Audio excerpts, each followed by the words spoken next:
dilig mo'y mukha niya. Di bale, libreng sibog naman, libreng pabahay, pa-TV at estereo, tsaka telepono. We are lucky, lucky, lucky, lucky, lucky, dahil may trabaho kami.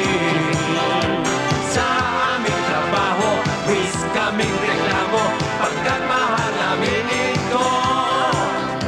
Mas mahirap ang nurses, lalo't pasyente pangit, may anghit pa at makulit.